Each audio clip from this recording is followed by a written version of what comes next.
Hey everyone, I'm back, at least on camera. Today I'm going to talk about Hannah Arendt's criticisms of Karl Marx and Marxism. But before jumping into it, hi, I'm David.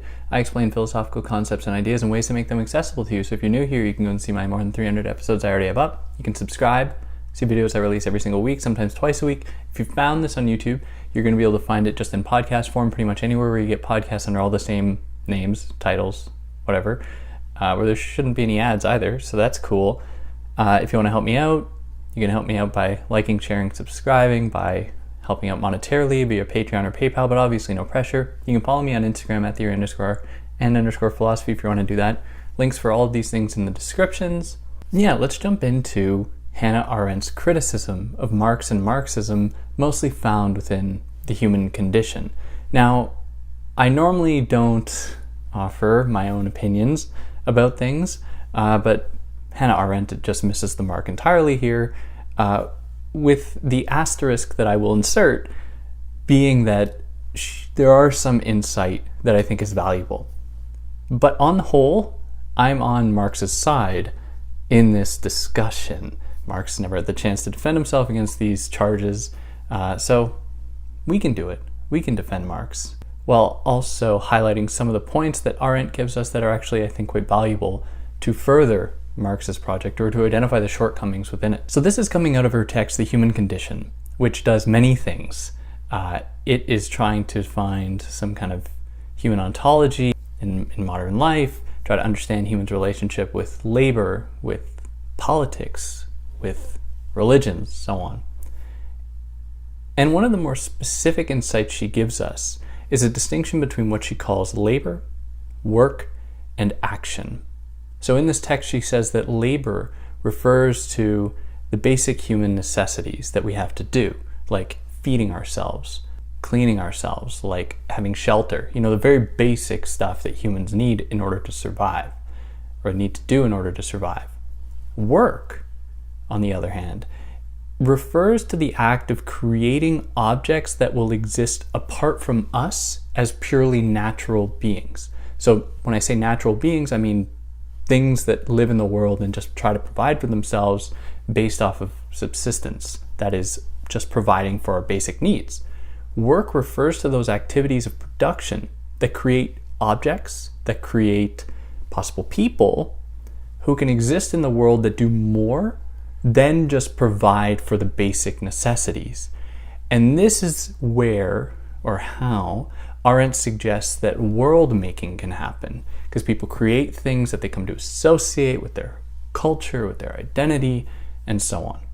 Now, action is the domain in which people engage in direct political discourse and discussion in order to shape the world they've built, in order to move it in new directions. So these are three elements of what make humans humans. And it shouldn't be construed as being like a linear process where you have to satisfy, labor to move to work to then do action. Like, I think that you could read some elements of Arendt's thought pointing that way, but I think it's more complicated. But that's not totally important here. Now, what she also offers us is that there needs to be a very firm distinction between various different realms in our lives. What she calls the private realm, which is like the household, where you're supposed to be alone, where you can think for yourself, versus the public realm, a place where you come and meet with other people who've come from their private spaces in order to discuss things, to challenge one another, and to grow as thinking and arguing beings. Now, she suggests throughout the course of this text, or like toward the end, that the distinction between the public and the private realm have collapsed in favor of the social realm, where there isn't a distinction between the two, where people don't have the opportunity to just think anymore. They're always being bombarded with new information, with new ideas, with different people all the time. They have no time for themselves, which means as well that politics and that argumentation and that thinking can't properly occur, which is something that she laments. She very much does not like this development into the social. So here's the necessary points of the human condition that she gives us and that she's going to use to counter Marx's arguments. Now, having established this distinction at first between labor, basic human necessity stuff, work, the production of things that can create our world, and action, political action, really, Arendt suggests that Marx conflates work and labor. And so she gives us many different examples in Marx where he suggests that humans are laboring creatures. And this isn't just Marx. Before Marx, with Adam Smith and with Locke even, there are examples in which they demonstrate that human labor is the fundamental source of all possible value. It is the source of human society. You must have people laboring in order to make a world. So Marx identifies that humans are laboring animals. Now, the ultimate goal for Marx, at least according to Arendt, because here I'm already starting to put on my suspicion mask, but in any case, according to Arendt, Marx's final goal, or the goal he saw for capitalist society, was to finally end up in the liberation of people from labor, in order to open up the possibility for communism, where people would be freed from having to satisfy the basic necessities of life themselves. They would have them provided for them in order to open themselves up to freedom. Because if you don't have to worry about where your food's going to come from, if you're going to have shelter, you can then start worrying about whether or not there are gods. So you can worry about how to best conduct political affairs and so on. This is Marx's vision according to Arendt, which has some glimmers of truth to it, but any Marxist would know it's a lot more complicated than that. But in order to do that, to liberate humans from labor as the necessities in life, according to Marx, what we need to see happen is firstly an acknowledgement of a consistency in our understanding of labor among all workers, where all workers are conducted or are participating in this thing called labor. And so this is the uniting factor that can bring them all together. Hence the catchphrase, workers of the world unite. Despite cultural difference, despite political, religious difference, what unites all of these people is their acting as laborers in a capitalist economy. So what does that mean? It means that their labor power is being exploited by somebody else, so that somebody else is earning money off of the things that the laborers produce. Now, Marx sought to counter this by identifying what was actually necessary in terms like use value, where he thought that there's a very firm distinction, and again, I'm really quoting Arendt here, thinking about Marx. There isn't a firm distinction, but in any case for Arendt, within Marx, there's a firm distinction between use value and exchange value. A use value is a value that can, the element of an object that can be used for a purpose, whereas an exchange value is just the value it has when it is on the market. What value can it get when it is being exchanged, which isn't like a real value, it's almost superficial. So Arendt reads this as Marx saying that there are superficial values, exchange values, and then there are use values that are more legitimate. And that if we harness the power, or if we focused on these use values, we can liberate ourselves from being concerned with these fanciful, unnecessary exchange values. And if we focus all our energy here, suddenly we could provide for everyone very easily and not have to worry about providing extra for a few capitalists who are going to reap all the benefits. Now, in all this, Arendt is concerned that Marx is actually not able to supply his readers with a proper understanding of what it then means to be human, because he suggests that these activities are just being laboring activities, real use value, just referring to the bare needs and subsistence that people need. There's actually nothing different then between humans and animals. And Marx even goes so far to say, and this is from Theories of Surplus Value, that there's really no distinction between Milton and a silkworm, in that Milton wrote Paradise Lost, a silkworm will weave silk, and they are just working by their nature. They are just both doing things according to their nature. And this raises alarm bells for Arendt because it's completely bracketing off all of those other parts of human existence that go beyond just our activities of production, of laboring, like those activities of artistic production, of political action, of creativity, of genius, that exist above and beyond what people do as just laborers.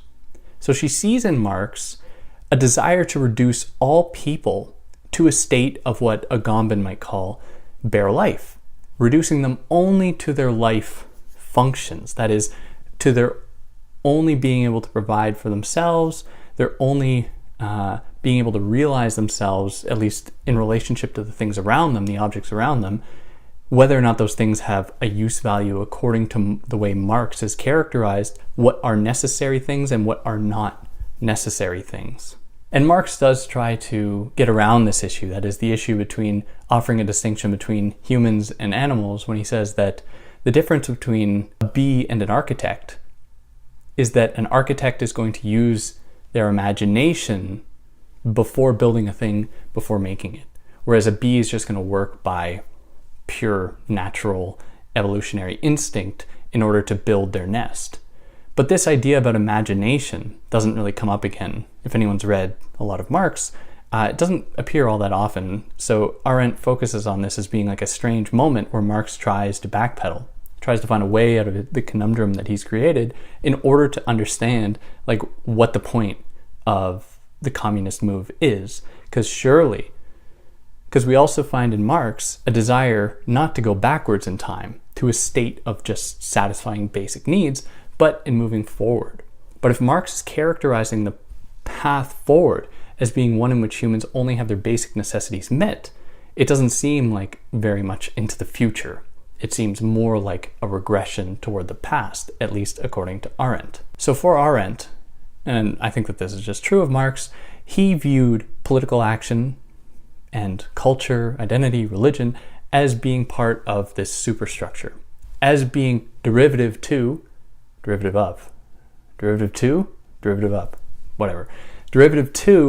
laboring, as being something that was a product of laboring, where laboring holds the primary position in human relations. That is, their economic conditions setting the stage for what can possibly happen above laboring, beyond it, in the realm of politics or religion or culture. Now, Arendt says that this idea is not totally revolutionary within Marx, and that there are actually examples of it beforehand with Smith all the way back to even Plato, where there were these efforts to try to subsume entirely different categories into a homogeneous mass. So at the beginning, when I said that Arendt feared a collapsing of the private and the public realm just into what she calls the social, she sees that on full display in Marx, where there is a desire to dissolve everything that is private in favor of just a pure public work system, in favor of just a pure public society, or socialized one, where she says that if that happens, it is going to be done just to reduce people to a homogeneous mass, and they are going to be forced to adopt certain values. Now, she doesn't really get into this in a lot of detail here. We'll get more indication of it within The Origins of Totalitarianism, but there she says that we can see why Marx can serve as a precursor to totalitarianism insofar as he's trying to reduce people to a homogeneous category to find what is universal among them and make all people comply with that universal diagnosis. That is, reducing all people to laboring, to being laborers, to having basic needs, and that putting the state in a position to then satisfy all of those needs, therefore rendering the state itself obsolete, which Arendt, in her work, believes to be a precursor to, or one possible precursor to, totalitarianism, when the state has dissolved away. Now, don't worry, I'm going to criticize Arendt very soon. This is just what she gives us so far. Now, all of this reveals a broader contradiction within Marx's work for Arendt, in that Marx sees the final goal of communism being the effort or the process by which humans have liberated themselves from labor. While in the same token, on the same side, he's suggesting that laboring is what makes humans humans. It is the origin of all possible value. It is what humans need to do in order to build themselves up, in order to push them into a higher order of freedom that might be foreclosed to animals or to other species. So on the one hand, he identifies labor as a necessary part of human existence, while on the other hand, he is suggesting we must move beyond it, which Arendt has a lot of trouble understanding. Now, what Arendt would prefer instead would be an acknowledgement of the way that labor and work, the production of goods, operate in order to allow humans to realize their visions for themselves and the world so that they can build themselves up, so that they can develop a connection with the world. And we see similar type of argument in the work of Simone Weil, where Simone Weil argues that we need to find ways to lay down roots within our world in order to have an attachment to it. Arendt suggests that by laboring, by working, you actually develop roots, you actually place down roots in a world that you can then feel attached to. If that is suddenly taken away, people will feel alienated from their world. So her problem is not so much with being alienated from production, but being alienated from a world, which is for her a lot more concerning, because people would grow to be apathetic, people would grow to be dissatisfied, people will grow angry, and they won't be able to then realize their full potential as humans in proper political action and in the life of the mind. Now, to finish off my presentation of Arendt's criticisms, she goes so far as to say that the idea that people can be liberated from their work will only mean that people will grow greedy. If they've been liberated from having to work, they will grow greedy. They will only consume more and more to satisfy that itch to actually be productive and to work, which is really just, the mask has totally come off. We see entirely just the reactionary elements of Arendt's thought. And this is coming from me. If anyone's watched this, I like certainly large swaths of Arendt's work, but there are some huge problems with Arendt. Now, before I get into that, I want to point out some of the things that I actually find kind of useful that Arendt gives us that can help us better orient a Marxist project, to understand what a more egalitarian Marxist project might look like. So when Arendt says that there is a reduction of all people to the state of laborers within Marx, or at least all working people to the state of laborers, there is the risk that various cultural differences are going to be erased in favor of a universal quality that is meant to take over those cultural differences, meant to transcend them, which is problematic for a number of reasons. For one, if we imagine communism as being a system in which people's basic needs are going to be met, we have to ask some fundamental questions about what will happen with other things like education. Are we going to learn about, like in my context in Canada, are we going to learn about Indigenous peoples or some Indigenous nations' health care practices as being the ones we will adopt in a communist society? Are we going to adopt Rwandan education? Are we going to adopt Finnish philosophy? I'm just throwing names out there. In that we have to be careful. The way that the process will unfold will not just simply replicate a European notion of the world and just try to extend that vision of the world everywhere.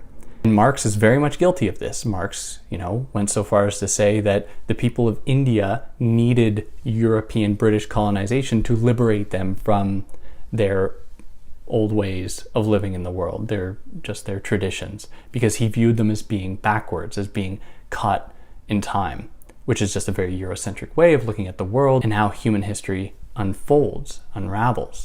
So I think it's super important to criticize Marx and to be very careful of the ways in which his work actually replicates the very oppressive systems he tries to oppose and to challenge. Now, the problems with Arendt.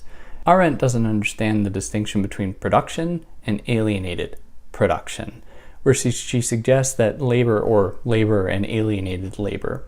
She doesn't seem to grasp that there's a distinction between labor that is conducted for oneself or one's family or one's community versus labor that is conducted for the benefit of a capitalist, which I think is the most embarrassing part of her criticism, that she does acknowledge it, but her acknowledgement of it doesn't seem to extend in the way that her polemic, her argument unfolds. So what Marx tells us is not that labor is the same everywhere. It's that under the capitalist system, you are not actually going to be attached to the thing that you make because someone else is going to be selling it and earning profit off of it. You are removed from that thing.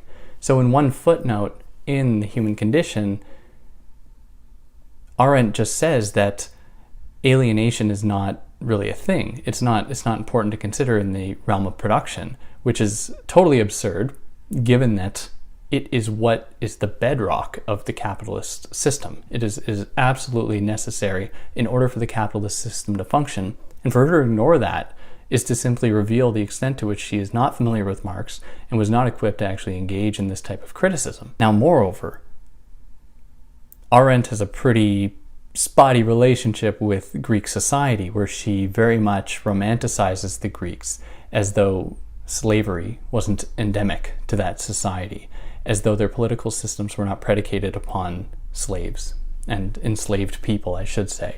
So it seems to me that, of course, you all know this, she's much more of a reactionary than an actual critic, an actual valuable critic, I think, when it comes to understanding Marx.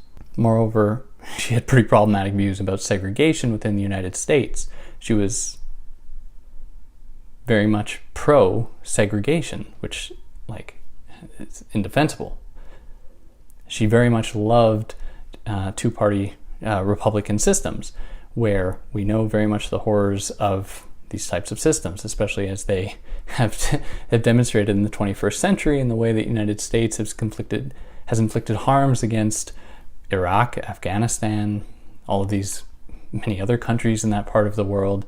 And so there is a naive belief that somehow Marxism is going to usher in something that is really bad compared to what she holds to be very good. And her concern for a socialized life, one in which the private and the public realms have collapsed into one another, reveals the extent to which she's just speculating as to the result of an actual communist emergence, or the emergence of a communist society, where she was able to say whatever she wants, and she can point to historical examples like those in Russia, like under Stalinist Russia, for example, and suggest that they are indicative of the Marxist trajectory, when that couldn't be further from the truth, of course. She also just doesn't seem to understand the way that dialectical progression seems to happen. She is trying to subsume the world under her own universal categories of republicanism, mostly, but even in the way that she characterizes a firm distinction between private and public life, where she says the private refers to the household, where you can be alone and think, and the public is where you can go and, enact the thought that you have conducted in the private realm, already assumes a number of things, like there is such a distinction between the two. And for there to have been a distinction between the two refers only to a certain stage in historical human development that is not applicable universally. There are many cultures in which these distinctions did not exist. Certainly the insight of many feminists that came about in the 70s and 80s in the United States revealed that these things are not so neatly separated. The private very much is public, and the public very much is private. Things that happen in one will affect the other. And these things are not separated. And it just seems like a naive romanticization to think that that all society can be just divided, butchered into these two broad categories without there being more of an acknowledgement of the way that they organically flow together. Asterisk, she does say that there is some spillover from one to the other, but it's very limited, deep down in the text. In any case, I'd love to hear what everyone else has to say about this. Obviously, people are going to have lots of problems with Arendt. I think there are lots of problems with Arendt. There are also elements of Arendt's thought that I think is super important that we should take very seriously. Doesn't mean that she's not wrong about Marx, but if anyone has anything else that I excluded or I got wrong, I'd love to hear about it. If you like what I did, like, share, subscribe, tell your friends. Who knows, they might get a kick out of it. Or, I've heard my voice is soothing. I can help them fall to sleep. If, you have a friend with insomnia, you can like, share, subscribe. That'd help me out a lot. Yeah, on that note, take care.